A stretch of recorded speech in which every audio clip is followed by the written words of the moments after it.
E ele não calcula o custo para que então ele decida a respeito dessa batalha.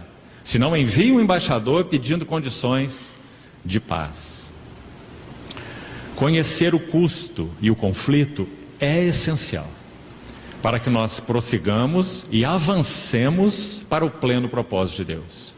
Compreender, cooperar, conhecer o custo e o conflito. Então vamos buscar, confiando na graça do Senhor, examinar esses assuntos nessas 3 sessões.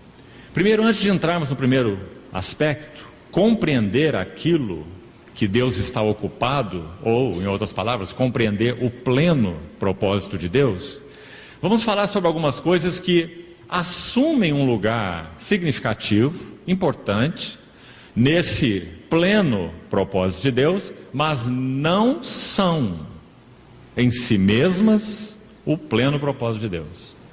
É claro que nós poderíamos citar uma lista enorme aqui de coisas assim, mas nós vamos buscar agrupar em algumas palavras significativas quais seriam essas coisas importantes que têm lugar no que podemos chamar de o pleno propósito de Deus, mas, me permitam repetir, não são em si mesmas o pleno propósito de Deus.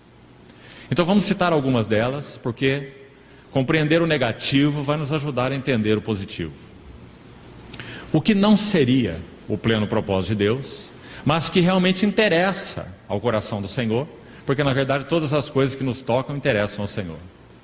Vamos pensar um pouco a respeito de nossa própria vida pessoal, junto com ela, a respeito, imediatamente ligado a ela, nossas famílias, ou a família, e nossos próprios interesses, tudo aquilo que nos toca.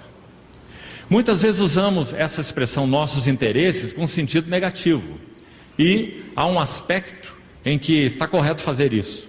Quando nossa vida está focada em nossos interesses, nós somos inúteis no que concerne ao pleno propósito de Deus.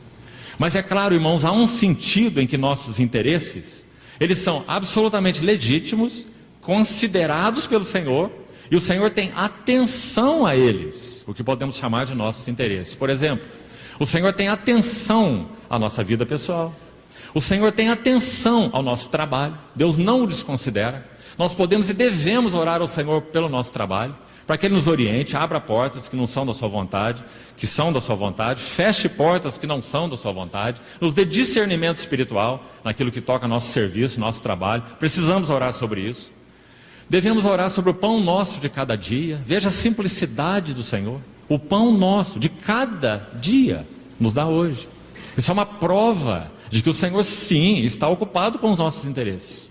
É aquilo que toca nossas vidas, nosso pão, nosso trabalho, nossa saúde, nossos relacionamentos mais íntimos, pessoais, em qualquer sentido. O Senhor tem interesse nisso e quer que apresentemos todas essas coisas a Ele, mas nenhuma delas é o pleno propósito de Deus.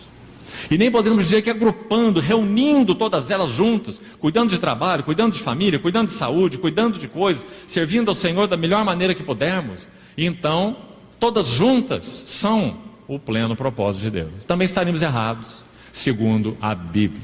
Não são. Família aí, me permita uma nota rápida sobre isso. Acho que precisamos notar especial atenção aos pés do Senhor sobre esse assunto família.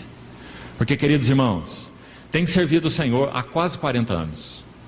E já tenho nele, por sua graça, experiência suficiente para ver famílias e mais famílias que se degeneraram, porque entenderam que o supremo propósito de Deus era edificar suas famílias. Compreendem? Então os maridos buscam viver para suas esposas, as esposas buscam viver para suas famílias, e os dois buscam viver para os seus filhos, como se esse fosse o pleno propósito de Deus. Altruísta, mas esse não é o pleno propósito de Deus. Família. Se família assumir um lugar inadequado, desajustado, desfocado no que concerne ao pleno propósito de Deus, nós estamos aniquilados.